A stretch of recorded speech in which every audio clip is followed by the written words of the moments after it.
Bing bong, bing bong, bing bong, bong, bong, bong, bing bong, bong, bong, bong, bing bong, bong, bong, bong, bing bong, bing bong, bing, bing bong.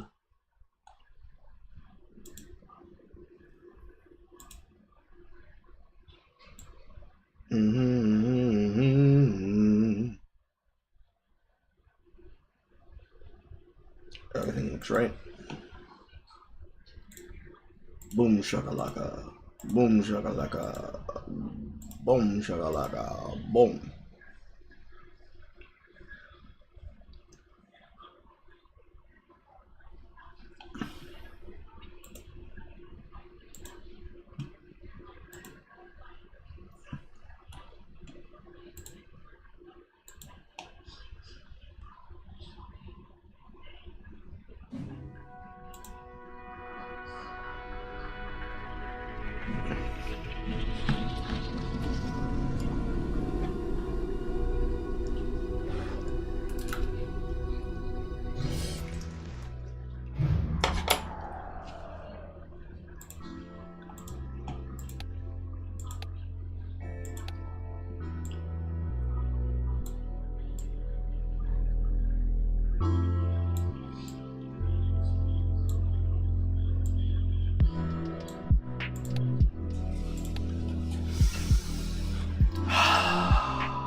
We return and rejoinder again at 12:04.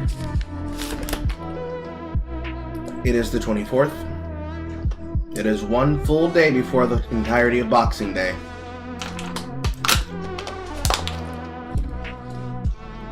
I'm gonna send the tweet.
My movie window has to be shrunk. I want to close all these movies.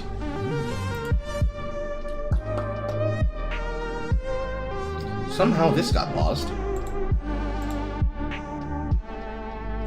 78% of 7 hours left.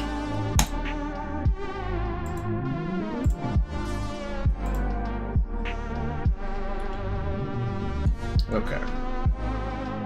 No, you do not have to sing "We Wish You a Furry Christmas."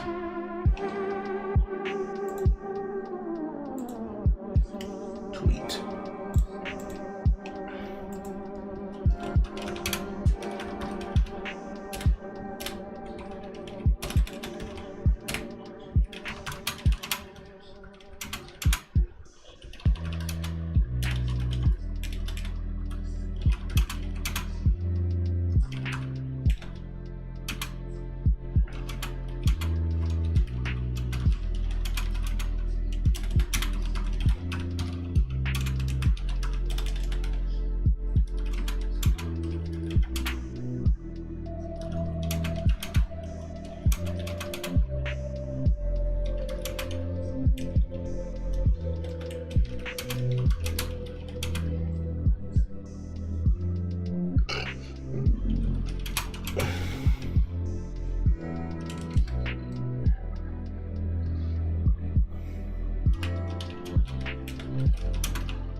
Bing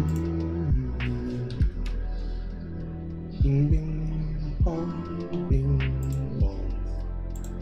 Bing bing bing bing bing bong. Bing bing bong.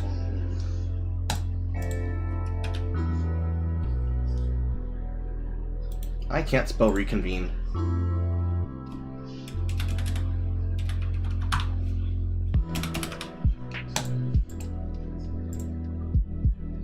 Okay, that's the correct spelling.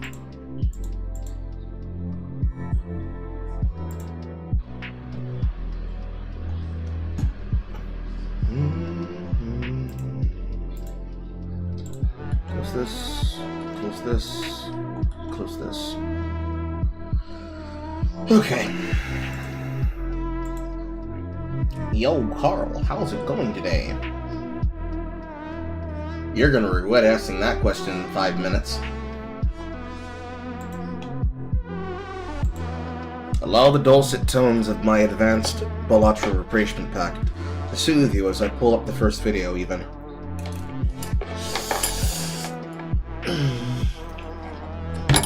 Since it's not the late night, we have a lot longer than 2 hours to work with. And because horror provided the majority of this, you're about to see some of the best of the best of the best of the best.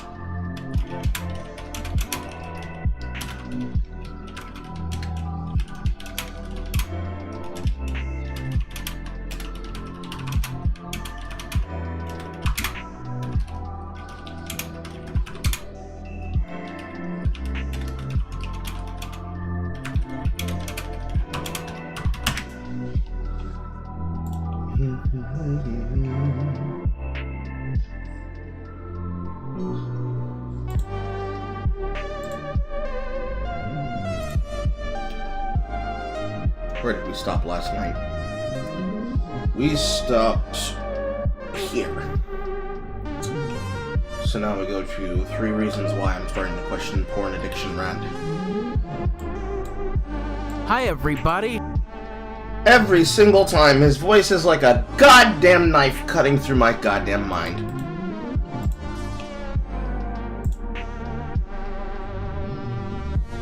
Never played that. How was Balatro? Worth your money. Any more and I spoil it for you. I am Brian Mullins the Fox, in the mood for an unscripted rant archive rant video. He lists the titles to his video like this motherfucker's report of the week. Oh god, not this guy again! You weren't even here last night! But I did post those shorts.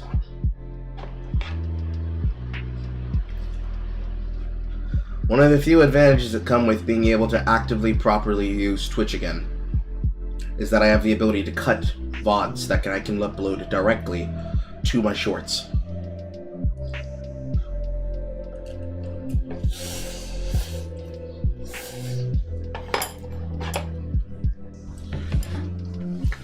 Also, Fancy Pants is right. After what we learned about him and his thought lines, we're lucky to believe that he doesn't actually start a snuff film down in the basement so that he can compete with the deep net. Because the shit that he has to say about that, beyond wild work. Upon which, let's break out that obsidian file! So, last we left off, Brian Mullins the Fox gave us these wonderful musings to describe with. I will make this screen smaller in a second. However, first, we learned from 3 reasons why trans rights are not rights, but predatory privileges. These are mostly out of order. That trans rights aren't rights, they're, quote, privileges. And the reason they're privileges is because they violate the paradoxes of bodily autonomy and integrity. And that the only rights that you can actually have are freedom of speech and the Second Amendment, 2A. But only when you're spawning and defending creatures that you have spawned. inherently, he basically said there is no such thing as trans kids here. Which, based. However, delusional. For different reasons. However, what's more concerning is his opinion about predator hunters. You know, people who put pedophiles away in jail. Without this, you don't understand a single thing about what happened last night. Predator hunters came from the 70s when the deep state created them to become the true predator. Coming to existence because they wanted predators, they wanted to become predators, they wanted to be the ones running the rings, and wanted to exploit the kids themselves to protect Big Rape TM. Hashtag Trade Snark. And that maps and cub furries drawing art aren't the real problems. And they're not competing in the marketplace of sexuality, the maps, and the cubs, and the degenerates. They're only competing in the market of intelligentsia, I can't speak. And these lovely snippets that come directly from his statements in the middle of that video. Yes, Big Rape. Ryan Mullins the Fox believes that there is such a thing called Big Rape, and that the only thing that the deep state exists to do is to control the flow of child porn.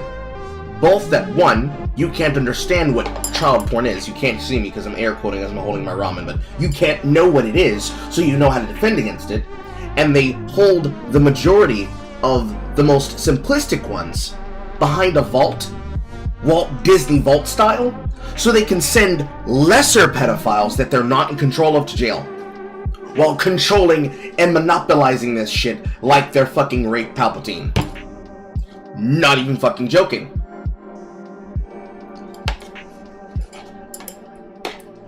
That would probably be the case if you're watching on Twitch.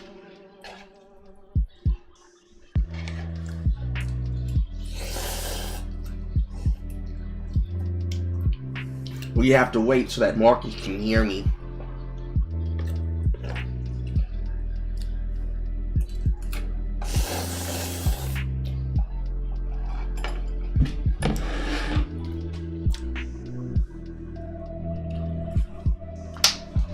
We'll wait.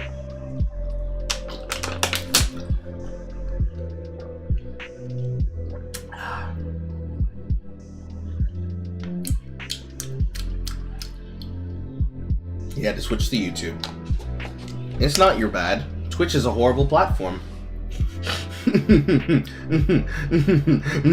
So, as I was saying, he believes that the deep state exists to control the flow of snuff material, CSEM, and general abuse material, as well as access to victims and access to trafficking. Unfortunately, because of the new connection that I use between this multi-streaming platform, we no longer have that. We no longer have that text channel. I deleted it because because it was both unconnected and unnecessary.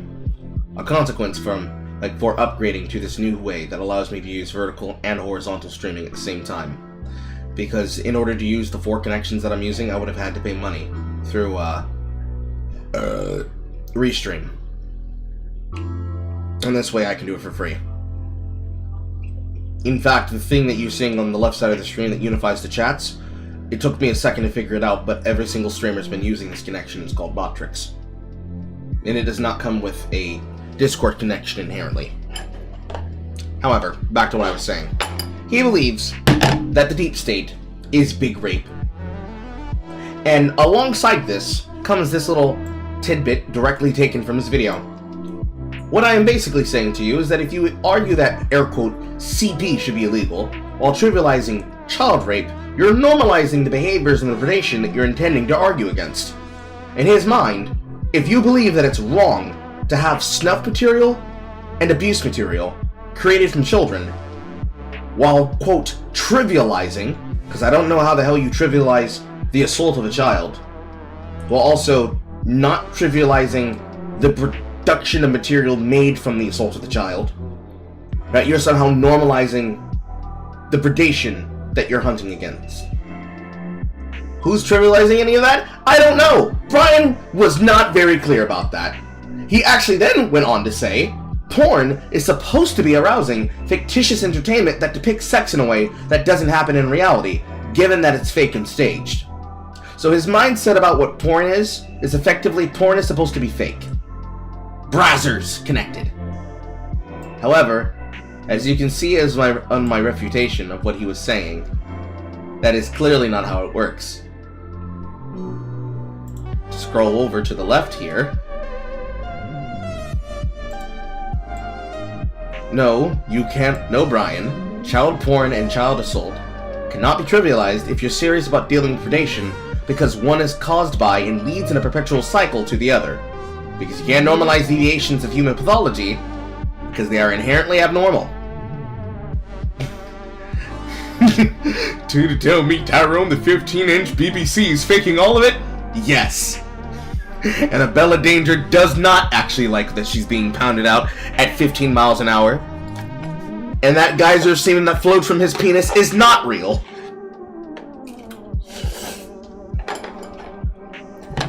They wanted to penalize people, so they banned news bureaus so that no one would be able to have a standard to judge against. Other sexual deviants exist. You don't see them trying to do things like control the flow of sex and sex crimes. This is proof that prohibition doesn't work. Let that big man beat his meat to little Susie. Who are you to stop? Ooh, this was a really shit one. He believes that prohibition and prevention and regulation and removal of CSAM, snuff films, and the trafficking rings isn't helpful. Therefore, have a free, unregulated market of all kinds of materials. The same way he wants to have a free, unregulated market of drugs, scheduled drugs, and naturally occurring hallucinogenics in nature. Psilocybin, free it. Weed, free it. Kid butt, free it. Kid coochie, free it. Kid mouth, free it. Kid butt times 2, free it. He believes they are the exact same and that you should be able to have free access to it. Because the maps aren't the problem. It's the deep state. Which is the last bit there. Which is why I wrote in full caps, booze is not the same as child porn and the acts required to produce it. No, just because you're banning the power structure of pedophile rings, or drug cartels, or illegal contract scams, doesn't mean that you want to replace them. The same holds true for rape, snuff, trafficking, and general violence against humanity recorded for profit. Unironic, real shit that he said. Which of course then flows into the reason why he came to the point about the deep state. He wants to stop sex trafficking, but he also doesn't want to sort out the maps that are created from the criminal element. And he believes that there is worse proclivities inside of Japanese content, like lolly, shota, and doujin mangakas, that somehow map onto Western sex crimes. And he thinks that by getting rid of the government and the deep state, it will stop the flow of those sex crimes. Because, quote, the deep state of the USA's intelligentsia agencies are supposedly in control of the black markets. And that these materials include explosives, drugs that would otherwise would have been made legal, children, etc. And that somehow the American public allowed the deep state to become powerful. Unlike, the deep state getting powerful by the nature that we can't see it. And there are pedos in power, and if we just prosecute the pedos with the laws they designed, we can defeat them and end their pet elections using their tools. Which, of course, as I said aloud, you cannot destroy the Master's house with the Master's tools. So, if you try to deplatform the deep state, you're never going to actually stop them from having power, because that's not how you defeat the deep state. That's what we're working with. That's the background which we're moving from, chat. Keep that in mind. Brian Mullins the Fox is not a very wise man. He is, not a very wise man at all. No. Not very wise at all. No. Anyways, without further ado, let the pain begin! I was supposed to script this video, but I chose not to, and that I was too busy to do it. I'm starting to think that this whole addiction to porn thing is not really a real concept. Now let me explain my reasons why. Number one, when it comes to the research and the countless studies behind the subject of porn and whether or not it is addictive, is inconclusive at best and completely biased, lacking reasonable evidence, and drawing very extreme conclusions that are often pretentious and ought to be seen like monkeys throwing darts in the dark. You don't. Monkeys throwing darts in the dark. You heard it here first. The furries said that sex porn and sex addiction isn't real. Goon to your heart's content. Make sure to do it inside of Paradise Falls and or Reno, Nevada. What do you have to lose, chat? Addiction's not real. Your Pavlovian response to possibly betting it all on black, or betting on getting blacked, or betting it on all on black while getting blacked in the backseat of a car, let it all go to the wind, baby. It's breeze in the undercarriage. Breeze in the undercarriage. Oh no. When it comes to extreme examples, like I just said, I'll give you one. People who argue that lolicon is a gateway in the sense where it is a gateway to predation, pedophilia, in the sense of child molestation, and not telling the difference between what's fiction and what isn't. Based. However, the fact that it's coming out of his mouth, horror content. The problem with lolly is the same problem with Shota, which is the same problem with anything that is a fetish that a person can be able to predilect themselves onto, believing that it's nothing more than just a vice, and not seeing it as a potential gateway drug that comes with the sense of addiction. But see, addiction's not real, so it can't possibly lead to further actions. Meanwhile, how many people keep restating a picture of what?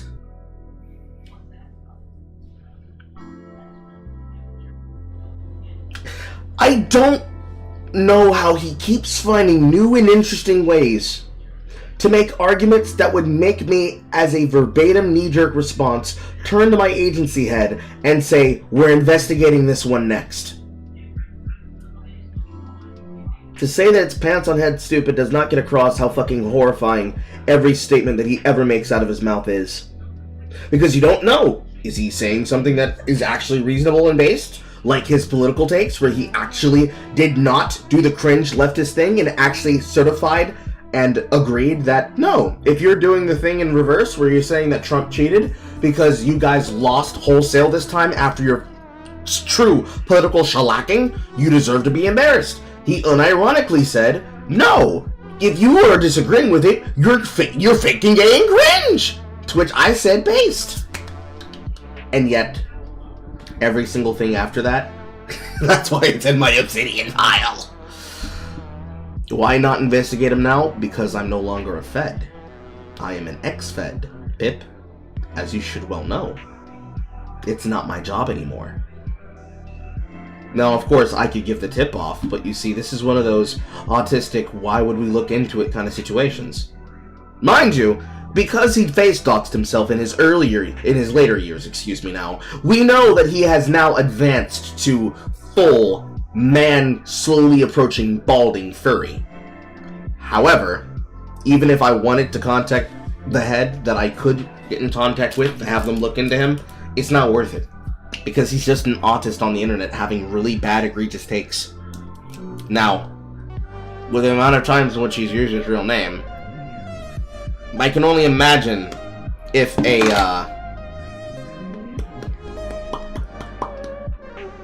Dance Burst Studios was to happen to him. However,